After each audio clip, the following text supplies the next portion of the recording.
Salut, c'est Trado, je suis content de vous retrouver pour la mise à jour de l'analyse technique du CAC 40 et le CAC 40 n'en dément pas, il ne veut pas baisser, il préserve cette oblique ascendante intenable évidemment sur la durée. Le juge de paix qu'on lui accorde, le rôle de juge de paix qu'on lui accorde est toujours là, nous n'avons pas cassé, nous rebondissons.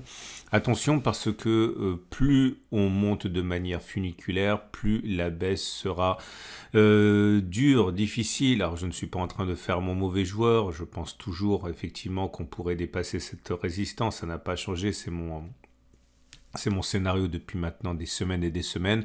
Je pensais que l'on aurait quelque chose comme ça, ok, mais il se pourrait bien que l'on ait quelque chose comme ça, ce qui m'inquiéterait davantage en fait, puisque, je le répète, plus on monte sans prendre de pause et plus la chute risque d'être violente. Donc je préférerais vraiment que ça se passe de la première des façons, mais il est tout à fait envisageable que cela se passe directement sans pause intermédiaire. On verra. Mais la deuxième chose que je voudrais dire, c'est que cette oblique ascendante ici est destinée à être cassée. C'est une évidence. On ne peut pas continuer comme ça de manière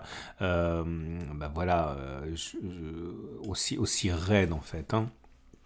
Nous avons les éléments de chandelier japonais qui montrent que l'attentisme est toujours présent. Ce sont des petites bougies avec une petite amplitude, un petit corps, mais c'est rouge, c'est vert, pardon. Vert, ça veut dire que l'on clôture plus haut que l'on a ouvert. Vert, ça veut dire que il y a une pression haussière en intraday qui ne se dément pas. Maintenant, il est vrai également qu'en bougie Aiki-Nashi, ça commence vraiment à perdre du dynamisme. Au revoir les grandes bougies, vertes ou rouges d'ailleurs. Bonjour les petites bougies d'indécision. Il est clair encore une fois que la pression haussière se dément pas, mais à côté de ça, l'obstacle est bien là. Je vous rappelle quand même que ce qui se passe actuellement, c'est que les marchés sont en train de pricer le fait que l'on aura un soft landing, c'est-à-dire le fait que l'on aura un atterrissage en douceur des économies. Alors, il faut savoir que les plus grands spécialistes s'accordent à dire maintenant à dire qu'il y aura récession. La vraie question, effectivement, ça sera la violence de cette récession. S'agira-t-il d'un soft landing ou un hard landing? Bref, une récession en douceur ou un atterrissage brutal, ça personne ne le sait. Mais les niveaux actuels considère que ce sera un soft landing, parce que si c'est un hard landing, c'est pas sur ces niveaux qu'on va rester, c'est sûr que l'on baisserait. Alors, je ne suis pas en train de te dire qu'on va baisser, je suis en train de dire que si c'est un hard landing, oui, statistiquement, et on va au regard des valorisations, ça devrait baisser. Donc là, on est en train de pricer un atterrissage en douceur. Donc, au-delà, vous remarquerez que contre toute attente, on a inscrit un nouveau three-line break. Signe de la force intérieure qui anime le CAC 40, puisque comme vous pouvez le voir, mine de rien, encore une fois, et même si ça ne se joue pas à grand chose, on a clôturé plus haut, donc on a un nouveau cycle vert. Souvenez-vous, on avait testé ici, pas plus tard qu'ici, que suite à un faux signal baissier, on avait 900 sur 10 de connaître une progression, et en ce sens, ce qui se passe était complètement envisageable. Donc là encore, je vous encourage vraiment à mettre du three-line break dans votre technique de trading. Sinon, au-delà, les éléments purement techniques indiquent que c'est toujours haussier. La moyenne mobile à cette période, elle est ascendante et on est au-dessus. Donc ça veut dire que la tendance immédiate, elle est haussière. D'ailleurs, elle joue un rôle de support dynamique. Vous voyez comment elle soutient les cours et comment on rebondit dessus.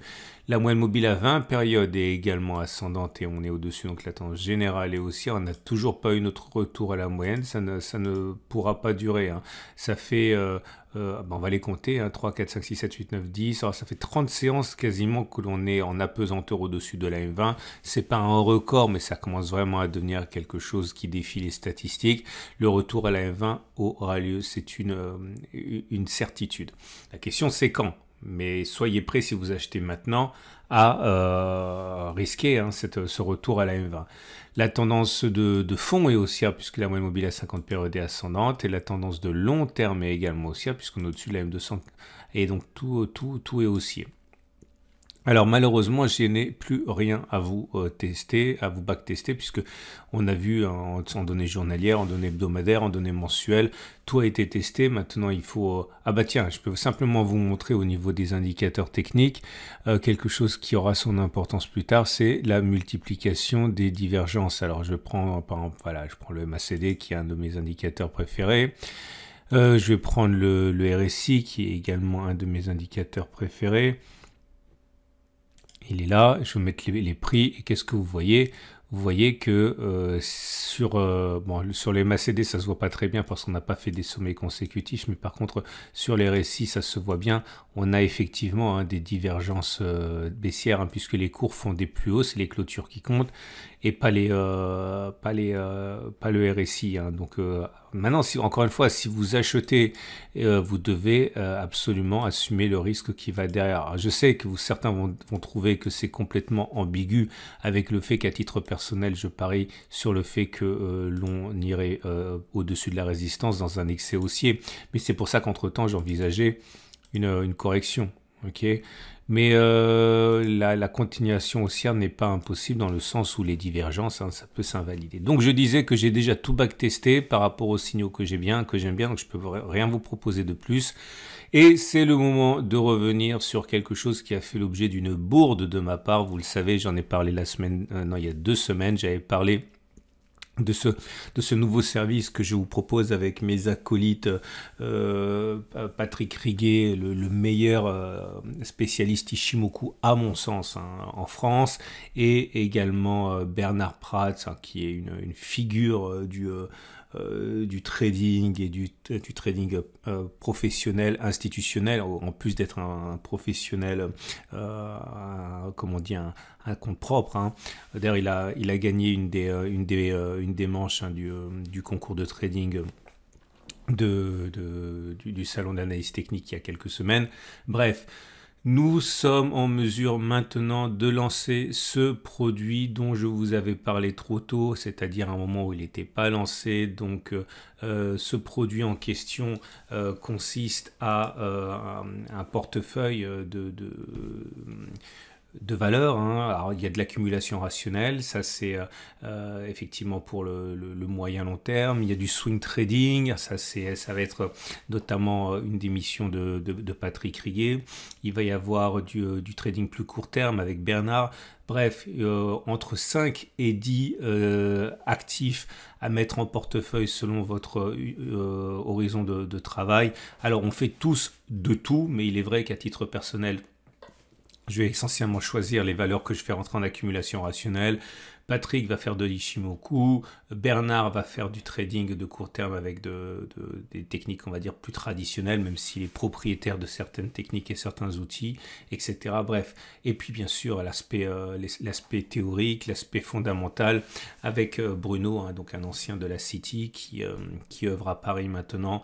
C'est un produit qui est à mon avis parfait si vous êtes rendu compte que le trading c'est bien, mais ça prend beaucoup de temps et qu'il faut savoir parfois soit déléguer, soit se faire accompagner en termes de signaux. Il n'y a rien de pédagogique dans ce produit. C'est vraiment une newsletter qui vous envoie en temps réel les positions que nous, on prend. Malheureusement, c'est pas gratuit, mais c'est vraiment, à mon sens, pas cher, puisqu'on arrive à quelque chose en moyenne, je crois, de mémoire, je crois que c'est 120, 125 euros par mois. Si le portefeuille remplit ses exigences, c'est une somme quand même qui devrait être facilement amortie. Et puis surtout, ça vous laisse du temps pour faire autre chose. Ça en particulier, donc si vous avez réalisé qu'il faut beaucoup de temps pour faire les choses sérieusement. Alors pour le coup, je mets un lien en dessous de la vidéo. La vidéo va renvoyer un article sur mon site. Et dans cet article, vous allez pouvoir avoir la brochure. Vous allez pouvoir échanger avec Bruno, qui est en fait le chef d'orchestre de ce produit. Nous, on fait de l'analyse technique, nous trois, mais Bruno, c'est celui qui est en charge d'être la figure publique derrière ce produit qu'il a mis en place. Donc, rapprochez-vous de lui pour en savoir davantage. C'est en dessous de la vidéo. Et on va donc terminer avec l'Ishimoku. L'Ishimoku qui est dans une situation toujours haussière, vous le voyez bien, au-dessus d'un nuage qui monte, au-dessus de la Tenkan qui monte, au-dessus de la Kijun qui monte. Bref, la tendance immédiate, la tendance de fond et la tendance générale sont haussières en Ishimoku. On termine avec les trades. Et ces trades du jour sont toujours les mêmes, j'ai envie de dire. Si vous êtes haussier, eh bien vous pouvez parier par exemple sur des phénomènes de moyen terme, comme ceux qu'on a évoqués dans la vidéo d'hier avec le croisement M20, M200. J'invite à regarder la vidéo d'hier. Si vous êtes baissier, toujours pareil, toujours les mêmes trades, construire une position pour parier sur le fait qu'on va monter, puis après on va baisser, prévoir un stop de protection assez large, puisque je pense qu'il va y avoir un excès aussi à mesure que les stop loss vont sauter. Et on peut comment j'ai rentré un quart de risque ici, je vais rentrer 3 quarts de risque dans la zone orange, j'en ai déjà parlé. Mon quart de risque est pour l'instant perdant, mais c'est pas très grave. Un, parce que c'est pas beaucoup, pas perdant de beaucoup, et deux, parce que c'est qu'un quart de risque et que clairement moi je veux que ça monte. Donc par définition, je m'attends à ce que ce quart de risque soit sacrifié. On verra. Ah, petite parenthèse, on va dire pourquoi je l'ai pris. Je l'ai pris parce que je ne sais pas ce qui va se passer, personne ne sait ce qui va se passer. Et au cas où effectivement on serait monté jusqu'à ce niveau avant de tomber comme une boule de pétanque, eh bien, je voulais quand même en être. Donc voilà pourquoi j'ai pris une toute petite position. Je vous souhaite une excellente journée. Je vous invite à regarder les modalités d'intégration de la newsletter dont je vous ai parlé. Et je vous dis à demain pour la mise à jour.